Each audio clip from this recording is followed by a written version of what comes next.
Hi guys, Savage Brewski here. As promised, I'm launching my new series for list review. I've decided to call this Checklist. So, it's Monday. I've got a lot of feedback actually. I think before 24 hours after launching my announcement of this, I already had about 10 lists.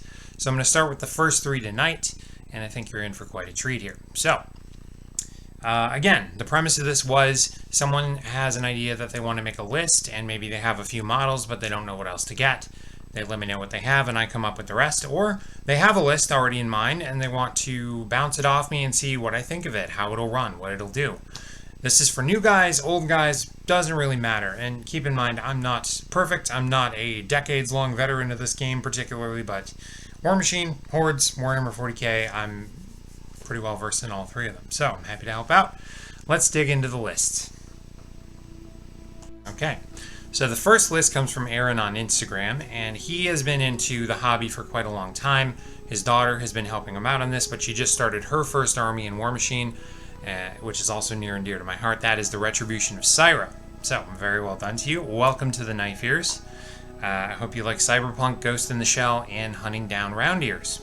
Now, she mentioned, Aaron mentioned that you had the Mark III battle box for Retribution, and you had Dawnguard Sentinels, and you had Iris 1 and 2. So, I decided to flesh this out and give you a 25-point list, and this is what I came up with. So, you're looking at what I mocked up in Conflict Chamber just to use a simple list program, and I went through and double-checked the points. I believe this is accurate. We are going to have this October point shift, but I think for the time being this is correct. If anything's going to change, obviously, I'll throw something in the comments or I'll edit this out later. But, so we've got Magister Helena, Magister Hell Yeah, as a few people like to call her. We've got in her battle group a Chimera, or Chimera, if you've seen Mission Impossible 2, whatever. A Griffin, and a Manticore. So that's pretty well rounded. We got a Heavy and 2 Lights. They're all House Shail Jacks, so they're all shielded. They're all pretty sturdy. They're all pretty well rounded. The Manticore and the Chimera have combo strikes. That's pretty handy. The Griffin can get around the field. You got an Arc Node in there. Manticore, Manny is just multitasking right now. I don't know. I've not used one in quite a while, actually. I kind of switched over to Phoenix. But Manticore has a lot of neat abilities. He's got a gun. He's also got something that throws down cover. You can basically shoot cover where you want it within range. Shielded, like I said, got a power-up, essentially. He's pretty nasty to deal with, and he's actually pretty strong for the points that he brings to the table. So he's very versatile, very well-rounded. You might find that you're giving him a lot of focus, so he does a lot of things, but that's not really the end of the world here. Arcanist Mechanic. This is here, obviously, for repairs. You got 3 jacks, and Helena herself can do repairs, which is also handy. So you have 2 people who can get jacks back in the field. Her feat, of course, really helps that. Arcantric Aptitude. Basically, what we're looking at there is she's removing damage from the shields. The models get a buff to arm. It's very handy. That is something to like bring you back mid-game or negate an alpha strike. Very handy. I can see that being used for a lot of different things. The Arcanist, obviously, yeah, will help out with that as well. Can repair, can give extra focus.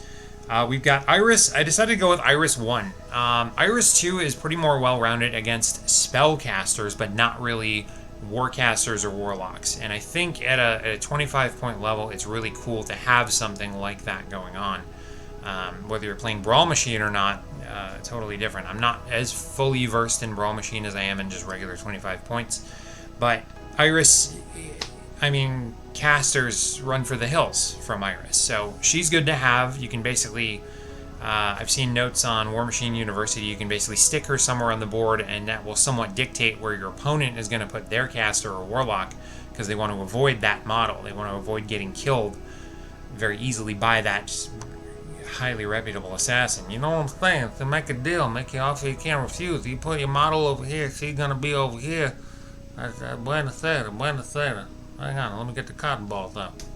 Anyway, so we've got a Ghost Sniper. I've never found a list that I didn't want to take one of these in. They're just a good stand and shoot model. Stick them in cover, wipe out 3 boxes, do set damage. They're very versatile. They can take out solos pretty easily, and their solos have been kind of heavy in the past few games I've played. And I've always said, man, I wish I just got that thing off the field. You know, I wish I just got that solo out of my life. Well, Ghost Sniper is one really convenient way to do that. I think you're going to like that model once you get it down. You may love a heavy rifle team even more. I didn't want to go that far. I just get a Ghost Sniper, see if you like it. If you want the heavy rifle team, that is more for jacks, I think. But it'll work just as well on a solo, if not better, you know. Then we got a Soulless Void Tracer. I threw this in, honestly, thinking with a little bit of resiliency in terms of spells. If you get, if you play against Crix, if you play against Scorn, if you play against anyone that is going to be, you know, targeting your units or doing a lot of heavy debuffs, maybe that's handy to make the person think twice about their casters. Obviously, spells that go at the Void Tracer will kind of rebound back and do damage, so that's very, very handy. And of course, you have a minimum unit of Dawnguard Sentinels. They're pricey. In a 25-point list, I wouldn't necessarily take them. I'm not personally a fan of a Dawnguard, I have to be honest. I like the models, I like the look of them, but they are chunky monkey in a small point game. So really with these, you're gonna want to use them very wisely. You're gonna want to screen them. That 3-inch cover the Manicore can lay down, you're probably gonna want to throw it on them. Some of Magister Helena's spells. Deceleration, +2 arm against range and magic. That's going to be very handy, especially if they're getting lit up like a Christmas tree versus your jacks. I think that's going to be the big deal for her in terms of infantry. Helena is a jack caster, just, you know, pure and simple. She repairs, she gives them armor buffs, she gives them... if she's with them base to base, kind of the same range to repair, she can give them a buff to their rolling. I think it's on... Yeah, they get to roll an extra dice on attacks and discard the lowest one. That's handy. That's really handy, especially if you want to like start the turn. If she's sort of, you know, riding the back end of your Manicore or your Griffin, and they're going to dance up and get into a charge, well, you just, you know, tag, you're it. Apply the buff, they charge in and have a much better first turn at it. That's pretty handy, I think, and it keeps her well screened and well protected. She's got a decent stat line, she's got a decent gun, she can push people, which is handy. I wouldn't necessarily say she's a battle caster. You don't want to have her be your front line. She's not Thyron, she's not Viros. She's not any of those guys that will walk up and do some damage in person. She is all about getting her battle group into things. So that is my 25-point list for you. I really hope you enjoy the game. Again, welcome to it. And if you have further questions, always feel free to let me know. I'm glad to help out. Okay, this next list is for someone who's really been supportive of me as I've started as a YouTuber. And he's obviously got a channel. I think he's done some articles on the Privateer Press website. That is WarBudgies. And if you know him, you know he's a big Menoth guy. He actually approached me wanting to do a Crix list. Specifically, he bought the Scourge of the Black Coast. It's got a different name. I'm totally missing this. I didn't write it down. I'm doing this all old school, by the way. These are my scribbled notes, and I literally used Conflict Chamber as I said on the last one. But he bought the Scourge of the Black Coast Army theme box, which comes with a number of things, and said, you know, build me around this. I said 50 points. He said sure. So this is what I came up with. You're going to see it on the screen here. Okay. So what we're looking at for the list is, we are looking at, I went with Agathia 1. She's a very easy to use, very friendly caster. You can't go super wrong with her, I think. I played against her not too long ago with Rob at Gameology. That was pretty fun, actually. And don't underestimate her. People say toolbox and you think that's a very standard, very easy to use caster that you really don't need to be afraid of on the other end of the board. Think again. So I went with her, and her battle group is going to be a Desecrator and a Leviathan. Now, I wrote this in theme, as you can see, and again, I believe the points are accurate here. And at 50 points, you're getting a free General Gerlach Slaughterborn, and you're getting a free Shard Dirge Seers down at the bottom there. We're also taking a Misery Cage, a Warwitch Siren. There's going to be a lot of infantry in this. I really like the idea of using the Trollkin and the Ogryns because they're just I said Ogryns. That's 40k. Ogryn. It's the Ogryn, isn't it? That's great. That's great, Brian. Good start. Anyway, I like the idea of those in a Crix list because they're tough and they're hardy infantry. And when you look at some of the more fragile stuff like some of the Bane type stuff that's not so buffed up or armored up, Crix has sort of a fragile leaning in my opinion. I had no trouble getting rid of certain things last game, and it came down to the caster and the heavies, and it was, I had trouble with those then. But getting rid of the infantry really wasn't that tough. So I like the fact that this is a chunky monkey kind of list. They're bigger infantry, and in 50 points you can fit more of them than you can in a brawl list. So we've got a couple different units here. We've got the Black Ogryn Boarding Party, minimum unit. We've got Black Ogryn Ironmongers, full unit, and Blighted Trollkin Marauders. We're also throwing in a max unit of Bloodgorgers with Jessica Bloodtongue. Jessica! Aaron, where are you? The name just set me off to Key and Peele. I don't know why. And then, like I said, we've got that free unit of Shard Dirge Seers. So what do we have going on here? Very simply, you've got an infantry heavy list with a little bit of heavy Deathjack support. And you've got a couple of solos in the mix that do a lot of buffing and a lot of benefiting to their guys. So in theme, what we get with the battle group is Gang Fighter, which means that if your Jack is in combat and it's in range, I believe, with a melee unit and another unit in your army, they get a buff, essentially. They're fighting together is the simplicity of it. You get some free units as I've gone over. The Desecrator I like because it has accumulation with Banes, meaning Agathia applies to that, so you can pump him up with focus a little more easily. He's also got a really neat ability with his Plaguebringer, and that is it's his ranged weapon, and he actually gives you a hazard. He actually will throw out not a defensive terrain, but a barrier terrain that will harm enemies. I think that's really cool. The Leviathan I just thought was cool for the theme because they mentioned it's an underwater Jack. It's obviously a little bit different looking. I think people used to hate on the model because it couldn't stand up straight until they made the plastic one. Things get solved. What can I say? But that's not bad. It's got melee. It's got range. The range can be buffed, and you essentially can make that a little bit stronger, make that a little better, and it's kind of rapid fire. So that is your discouragement of Jacks. That is your discouragement of tough solos, even caster assassination if you're good. Agathia herself, the things I see here, her feat does a lot of things, and it basically sets you up for an alpha strike in a more defensive posture, meaning it gives your guys the ability to move through terrain, it gives them stealth, it gives them, if they're ending their activations in their control range that turn, they get to reposition 3 inches, so they're moving around a little bit further. It gives you a little more tactical edge to where they're going to end up that your opponent isn't necessarily thinking with, unless he, of course, knows defeat. But spell-wise, again, she's got a debuff to everybody around her.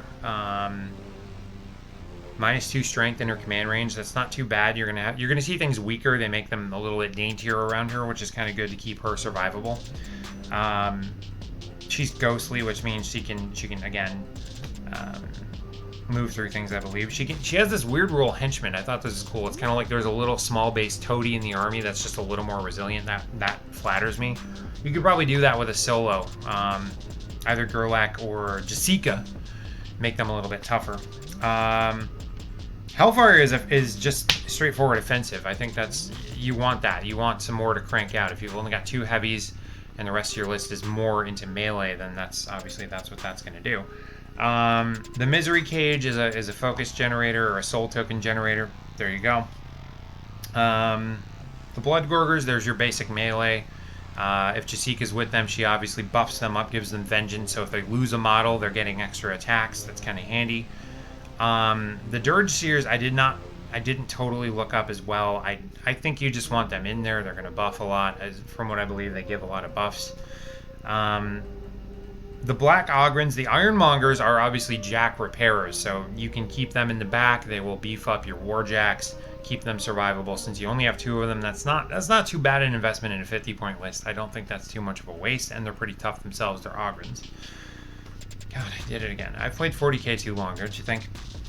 Gerlach is another buff guy, and since you have these different units, you can throw him in with different ones, and they will get different things out of it. They'll get different uses out of it. So I always like having that option of versatility. My list may not change, but what goes where on the board and works with which unit can. So especially if I'm playing against a meta of certain players, it's going to be easy to change up. I think that's a really good structuring point. I ran into that with my red. I was trying to run some House Guard and Defenders, and I didn't like the fact that I had a Thane, and I had multiple units that can benefit from them. I'm like, well, I really probably want 2, don't I? Anyway, getting off the knife ears. Then we've got... What else did I throw in here? Oh, yeah, the Black Ogren boarding party. Those guys, it's a minimum unit, but I like the fact that they have ranged weapons that pull the enemy closer. That's going to allow you to dictate the melee. That's going to let you dictate the fighting and get it more done on your terms and on your timing than the opponents. That's got to be handy here because, again, you don't have so many heavy hitters. This is an infantry list. And last but not least, Blighted Trollkin Marauders. I mean, they're going to set the world on fire. What's wrong with that? Who doesn't like setting the world on fire? It's got to be fun. So, again, I have probably the least familiarity with Crix, to be honest with you. It's never been a faction that really interested me, but the pirate theme be strong, me boys. I hope Budgies is gonna enjoy this list. And if I've totally, screwed this up, please let me know. This is what I come up with. This is how I crunched. I actually spent the most time of the 3 lists I'm reviewing on this one, trying to fit things in, trying to use the points. It only comes to 49. I can't figure how to get it closer. Someone else probably can, but that's my take. I like the infantry theme. I like the piracy theme. I like the fact that you have these units that are very chaotic in what they do. I think it's got a lot of character, and I think as a theme force, that's something that you're really going to like. So I hope you like the list. Let me know what you think of it. I really hope you enjoy it. And last but not least, this is someone I've been talking to on the Warmachine Hordes Facebook group named Megan. And she is not played very much. She has some models. She got in on one of the mini crates. She got Scorn. She really wanted to get into Troll Buds. And she... Troll Buds. Hey man, it's a Troll Bud. She really wanted to get into Gunbjorn. Yeah, get into the Gunbjorn. I don't know why I'm sounding Swedish or like Bullwinkle, but we're going to go with it. Anyway, she had a thing and she reminded me of this, and it's addicting to me. She thinks he looks like Jotaro from JoJo's Bizarre Adventure. So the whole time I'm doing the list, I'm going, oh my god! Anyway, so I whipped up a 25-point list. She doesn't have any of this yet, so... Megan, this is my suggestion. It's just something... this looked fun to me. This looked like a crazy troll list. Between going Jotaro and going Scottish on the whole thing. Aye, lad, we're gonna charge the field and mess you up. It'll be great. It'll be a mess. That's fine. That's great. That's what really came up to me. So here's your list at 25 points. And again, I'm keeping this out of theme. Simplicity is the name of the game here. So... we've got Captain Gunbjorn, Gunny 1. He's going to take Dozer and Smig, which is his character beast. We're going to take an Earthborn Dire Troll. We've got a Trollkin Barrage team. We've got the Trollkin Fenblades. It's a minimum unit, but we are taking the Officer and the Drummer. And that's going to round you out at 25 points. So, it's Trollkin. We know it's going to be small. That's also a plus because it's not so many models to deal with. They're pretty hardy. They're pretty resilient. You got 2 heavies on the board. Well, heavy and a medium. They're going to mess things up. So what do we got here? Gunny is very much a range caster, but he's got some abilities that really buff his melee guys, okay? Going over this really simply, he himself is Bazooka Joey, okay? He's Bazooka Jotaro, all right? He is going to... he's got that critical devastation, so you can very strategically knock things away from you. If you don't want to deal with a certain model, he can take a pot shot, and on a critical, it'll knock that away. So you might re-roll that, you might buff that, whatever you want to do. His feet fortification, this, especially with the range, you would think it doesn't work really well, but with this list I think it does, especially for the Earthborn Dire Troll and the Fenblades, because you want to get them survivable and you want to get them into melee where they can be of use, and they both kind of have an advantage in doing that. So what it does is gives you a buff to cover. They don't take damage for that turn. They can't be knocked down, essentially. So you're almost making them effectively invincible for that round. That sets you up for a pretty good alpha strike. I think that's pretty good in and of itself. I know I'm not quoting the rule exactly. I'm not reading the rule exactly. I don't really want to get in there and like rip off Privateer Press. I'm just giving you the basic gist of it so you can think with it here.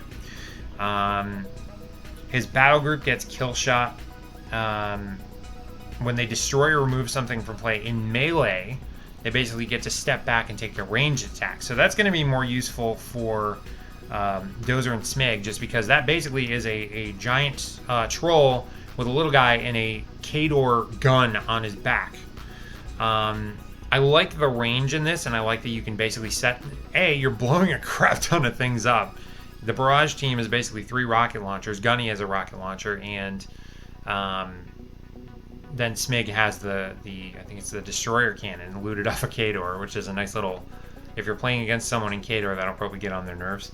That's nice. You can use Explosivo on that one. Another ability Gunny has is Snipe. You can give +4 range. That's probably more handy on the Barrage team for more shots. Those guys have a cool ability. I believe you can stack their shots with their rocket launchers to buff up the area of effect range. You make that bigger if you're trying to get a concentrated group of models, or you're trying to hit more of them. I think that's just a cool ability you can do if that's something you're having to deal with. Switching over to melee, the Earthborn Dire Troll, that thing, it's got immunity to everything, so that's going to be something you can take against any opponent. It's just naturally tough against corrosion, fire, cold. He's a tough mofo, and you just want to get him in melee, so that works perfectly. Also, one of Gunbjorn's spells, Rockwall, will trigger... I didn't write down the exact name of it, but it triggers one of his abilities that gives him +2 armor for that turn. So you basically could, if you're really smart about it, you could have the Earthborn Troll and you could have the Fenblades kind of together, give them both, just throw that cover down basically in the strategic place, give cover to the Fenblades, and then give the armor buff to the Dire Troll. So I think if you're working them together, if you're running them as a front, that's going to be really handy. The Fenblades themselves, I mean, they're standard melee. They're tough melee. They're just going to get up there and, you know, reach out and touch you. Not in a bad way. Clean. Keep it clean, people. Who am I kidding? I'm not going to friggin' keep it clean. I'm going to keep it funny. That's what I do. Anyway, at 25 points, that's going to be interesting. That's going to be kind of neat. I think it's just a good, well-rounded starter army, and you get to blow the crap out of things on the other side of the board. That's not always... Trolls had a number of things that I saw appealing for that kind of deal. I know that you can take Boom Howler and those kind of guys. I know you can take, I think it's the Gunnery Sergeant, and I was trying to figure out where on the model is the gun. What am I missing here? But I couldn't really fit that in. It's an extra 3 points. I was going to have to, you know, move other things around. I was trying different units. I said, forget it for this one. Maybe when you expand to 50 Megan, throw him in, and then you'll really have some fun. I know you wanted to get, I think it was the Mountain King or the Sea King. That'll be later on, and that'll definitely flesh you out. But get started with this. See how you like it. I really hope you enjoy it. And I hope your enemies are going, oh my god, before you know it. Alright, so there are my first 3 reviews. I really hope these are helpful to you guys. I could use comments and criticism on how I've done in portraying the armies, the pluses, the minuses, the synergies. If I should get less detailed and less long-winded, really just give you the list and say this is what I think you do. If you want it longer, if you want it more detailed, if you want me to go more into themes, this would all be handy for me to know. So, I'm going to do another one next Monday. Like I said, I've already got about 10 takers on this, so I'm really set up for the month. I can do 3 or 4 a video, I think, with not too much trouble. And I'm happy to have these keep coming in. So send me an email. I'll have my email in the description, or leave a comment with the models you have or the list you have and what you want me to go over, and I will be happily adding you to the list. So, this has been Savage Brewski with the very first inaugural episode of YouTube's new favorite show, Checklist. I'll see you next time. Stay savage, guys.